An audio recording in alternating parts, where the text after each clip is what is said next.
Bonjour à tous. Bezrat Hashem, dans la paracha de Shelach Lecha, nous allons voir donc la faute des explorateurs. Ces explorateurs que Moshe Rabbeinu a envoyés en Israël pour explorer la terre d'Israël, un explorateur par tribu, et finalement, donc on va voir que sur les 12 explorateurs, il va y en avoir 10 qui vont dire du mal d'Eretz Israël, et seulement 2 qui sont Yehoshua et Caleb, qui eux, au contraire, vont encourager le peuple à rentrer en Israël, et vont dire du bien de la terre d'Israël.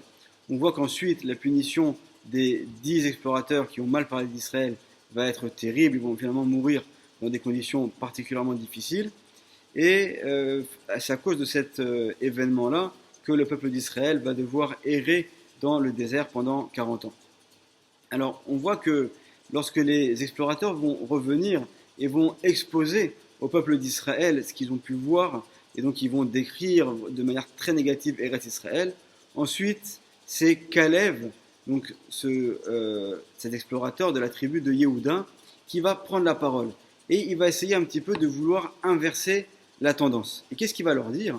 Donc c'est dans notre paracha, au verset numéro 30, on va dire, donc, il va dire la chose suivante, Vayomer, donc il dit Caleb, Allo na'ale, Veyarashnu ota. Monter, on va monter. On voit qu'il y a une répétition. Monter, on va monter. Veyarashnu ota. Et nous allons pouvoir hériter de cette terre. Qui yachol nuchal la. Car nous pouvons donc réussir à la conquérir. On va essayer de comprendre en quoi est-ce que ces paroles de Caleb ben Yefouné, donc cet explorateur de la tribu de Yehuda, sont réconfortantes et sont encourageantes pour le peuple d'Israël. Et en quoi est-ce que finalement elles viennent contrebalancer tout le mal qu'ont pu dire les 10 autres explorateurs. Et c'est la question que se pose le Ben Ishraï dans son livre Aderet Eliyahu. Et pour l'expliquer, donc, on va rappeler un grand principe qui débute depuis la faute d'Adam Arishon. Lorsque Adam Arishon a fauté, il a provoqué en fait le mélange de la sainteté avec les forces négatives. Et finalement, il va y avoir des étincelles de sainteté qui vont être prisonnières à l'intérieur des forces négatives. Et tout notre travail au cours des 6000 ans d'existence de ce monde va être de faire cette séparation. Cette séparation, on l'a fait à différents niveaux, comme on l'avait déjà expliqué à plusieurs reprises. On va le faire également, par exemple, au niveau de la tfila, au niveau de l'étude de la Torah, ça va être le niveau le plus élevé, où grâce à notre parole et grâce aux pensées qu'on va avoir au niveau de la tfila, on va faire cette séparation au niveau donc des parties négatives et des parties de la sainteté. Mais également dans nos actions, dans notre vie de tous les jours. Alors même au niveau de l'alimentation, par exemple, on va avoir tout un travail qui va être fait, puisqu'on va devoir séparer au niveau d'un aliment les parties qui vont être comestibles de celles qui ne le sont pas. Et même dans les parties comestibles, lorsque notre corps va intégrer les aliments à l'intérieur, alors le corps va faire un deuxième travail, et finalement il va garder pour lui les parties les meilleures des aliments, et va donc extraire à l'extérieur du corps les parties qui ne sont pas utiles, donc tous les déchets qui finalement donc, vont correspondre à ce deuxième travail. C'est-à-dire que même dans la partie qui est positive, dans la partie qui est consommable, on voit également qu'il y a un travail supplémentaire, un deuxième travail qui va être fait au niveau du corps. Et c'est également ce qui se fait au niveau des Eretz Israël. En fait, lorsque les Béné Israël, ensuite, après la mort de Moshe, à l'époque de Yehoshua, vont venir pour conquérir la terre d'Israël. Alors eux aussi, en éjectant et en expulsant les peuples qui s'y trouvaient, ils vont finalement faire cette séparation de cette terre d'Israël qui représente la sainteté et au sein de laquelle il y avait des parties qui étaient négatives, et finalement en expulsant ces parties négatives, ils vont pouvoir récupérer les étincelles de sainteté. Par le simple fait ensuite qu'on se trouve en Eretz Israël, alors on va faire un deuxième travail qui va être donc un petit peu à l'image de ce que fait notre corps avec les aliments, qui va être donc ce travail de faire cette séparation, mais à un niveau qui va être plus élevé. C'est la raison pour laquelle on va voir que dans le Zohar HaKadosh, à plusieurs reprises, on nous raconte que les sages étaient en chemin, et lorsqu'ils sont en chemin, ils vont parler de Divrei Torah. Pourquoi est-ce que le Zohar nous mentionne qu'ils sont en chemin? Et est-ce qu'il ne vaudrait pas mieux plutôt parler des paroles de Torah dans la synagogue ou au Beth Midrash plutôt que d'en parler en chemin lorsqu'on est en train de marcher? Alors, de là, on comprend qu'en fait, nos sages, par le fait qu'ils vont marcher en Eretz Israël, alors ils vont faire également, grâce au divrei Torah, grâce aux paroles de Torah qu'ils vont prononcer, ils vont faire cette séparation de nouveau entre les étincelles de sainteté et celles de l'impureté à un plus haut niveau. Donc pour revenir à notre paracha, lorsque les 10 explorateurs vont dire du mal d'Eretz Israël et que tout le peuple va commencer à prendre peur, à ce moment-là, donc qui va prendre la parole? C'est Caleb ben Yefouné. Et Caleb, en fait, il ne va pas juste leur donner des paroles d'encouragement, comme on pourrait imaginer parfois, donc un commandant à l'armée qui veut motiver ses soldats pour rentrer en guerre et aller conquérir une terre.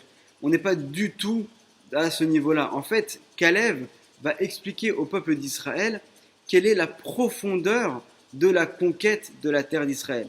Donc c'est la raison pour laquelle il leur dit, Vayomer, donc Caleb leur dit, Allo na'ale, montez, nous allons monter. Pourquoi est-ce qu'il y a cette répétition? Parce que comme on l'a vu, lorsqu'on veut récupérer les étincelles de sainteté qui sont prisonnières dans les forces négatives, alors ça va se faire à deux niveaux. De la même manière qu'au niveau des aliments, on va d'abord devoir enlever l'écorce de l'aliment ou enlever son noyau et ensuite le consommer. Et donc c'est la première étape. Et une fois qu'on l'a consommé, ensuite notre corps va faire un deuxième travail. Là, c'est également la même chose. Leur dit Caleb, ne vous inquiétez pas. Ce travail qu'on va faire, c'est pas une guerre physique. C'est un travail qui est spirituel. On va d'abord à l'eau na'ale, on va monter, donc physiquement en rentrant en Israël, mais également spirituellement. Dans les mondes supérieurs, on va récupérer les étincelles de sainteté qui sont contenues dans ces peuples qui, eux, représentent les forces négatives. On va les faire ramener vers nous. Et pour faire ce travail, ça va se faire en deux étapes. Allo, Na'ale, qui font allusion, donc cette répétition qui fait allusion aux deux étapes de cette récupération des étincelles de sainteté. Donc en faisant ce travail spirituel, donc grâce à nos pensées et à notre action, lorsqu'on va rentrer en Israël, automatiquement, là-haut dans les mondes supérieurs, on va récupérer ces étincelles de sainteté. Et étant donné que ces peuples qui sont en bas représentent les forces négatives et que toute leur essence spirituelle vient de cette partie positive de sainteté qui est en eux, donc si on arrive à récupérer d'eux ces étincelles de sainteté, alors finalement ils n'auront plus aucune force en bas dans ce monde, et donc à ce moment-là on pourra donc automatiquement réussir à les gagner. Donc on n'est pas du tout dans une guerre matérielle, on n'est pas du tout dans des paroles de motivation de Caleb. On est en fait, Caleb va leur donner la solution spirituelle. Et donc il leur dit, Vayomer allo na'ale, donc à partir du moment où on va réussir à faire cette récupération des étincelles de sainteté, Veya rachnu ota, on va donc pouvoir directement les hériter, c'est-à-dire que ces peuples ils vont tomber automatiquement entre nos mains. Qui yachol, parce qu'au début c'est vrai qu'eux ils avaient une force, donc yachol, eux ils pouvaient réussir à avoir quelque chose, mais on va passer de cette étape de yachol, donc qui les concerne à ces peuples, à nuchal là, finalement c'est nous qui allons pouvoir avoir le dessus sur eux. On voit également quelque chose d'un petit peu équivalent lorsque Yaakov va faire le combat avec l'ange, lorsqu'il passe le Ma'avar Yabok. Et finalement, on voit que lorsque Yaakov va réussir à vaincre l'ange d'Esav, lorsque Esav se présente à lui, Esav n'a plus aucune force parce qu'il a été vidé spirituellement, comme on l'avait expliqué dans le cours sur cette paracha. Donc on voit ici le même principe. Leur dit Caleb, ne vous inquiétez pas. C'est vrai qu'aujourd'hui, ces peuples sont peut-être très forts, ils sont très puissants, il n'y a pas de doute sur ça. Mais lorsque nous, on va réussir à rentrer en Israël, grâce à notre action et à nos pensées spirituelles, on va réussir à les vider spirituellement. Et donc d'un point de vue de notre action, automatiquement, ils vont tomber physiquement entre nos mains. Le Ben Ish Chai poursuit et nous dit, lorsqu'il est écrit « Allo », le mot « Allo » est écrit en fait d'une manière qui est avec une lacune, étant donné que normalement on aurait dû l'écrire avec un vav pour prononcer donc le O. Or, lorsque on écrit dans la Torah le mot Allo, on va écrire Aïn Lamed He, c'est-à-dire qu'on pourrait même le lire Allah ou d'une autre manière. Donc pourquoi est-ce qu'on a écrit ce mot-là de cette manière-là? Nous dit le Ben Ish Chai, parce qu'en fait, lorsqu'on va faire le remplissage du mot Allo et qu'on va le remplir en écrivant Aïn Yud Nun, donc ça correspond au mot Aïn. Ensuite Lamed, Mem Dalet. Et ensuite le He, on va l'écrire He Aleph. Si on prend la valeur numérique donc, du mot Allo avec son remplissage donc, au niveau de ses lettres, c'est-à-dire qu'en fait on va rajouter les lettres de la manière dont on les prononce, on va arriver à la valeur numérique de 210.